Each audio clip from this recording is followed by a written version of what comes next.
Hello दोस्तों, आप सभी का हमारे YouTube चैनल पर स्वागत है। दोस्तों, सोशल मीडिया ने अंजलि चौहान की जिंदगी पूरी तरह से बदल रखी है। इसी अंदाज की वजह से इसने मिलियंस लोगों के दिलों को घायल कर दिया और इसमें इसके एक्सप्रेशन कातिल है।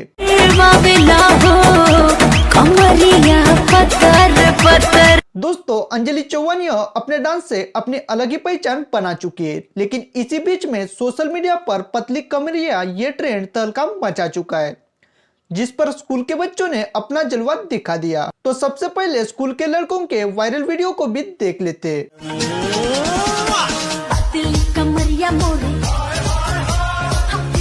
दोस्तों, इन्होंने ट्रेंडिंग के साथ में चलते हुए इस वीडियो को बनाया है। ये बच्चे स्कूल की बेंच पर डांस कर रहे थे, जिनमें कुल मिलाकर 7 लड़के शामिल थे। इनका ये डांस सोशल मीडिया पर इतना वायरल हुआ कि इनके इस डांस पर 13.2 मिलियन व्यूज आ चुके हैं और इस ट्रेंड पर अभी तक इंस्टाग्राम पर 1.1 मिलियन लोग वीडियो बना चुके हैं। सोशल मीडिया पर इस ट्रेंड की बीमारी लोगों को लग चुकी है। इसी ट्रेंड पर काफी लोग पॉपुलैरिटी हासिल कर चुके हैं। अगर आप भी सोशल मीडिया पर पॉपुलर होना चाहते हो तो इस जैसे ट्रेंड पर वीडियो बनाकर पॉपुलर हो सकते हो। आपको सोशल मीडिया का ये नया ट्रेंड कैसा लगा, ये हमारे कमेंट बॉक्स में जरूर बताएं। और इसी तरह social media update time to time पाने के लिए हमारे चैनल को सब्सक्राइब जरूर करें। धन्यवाद।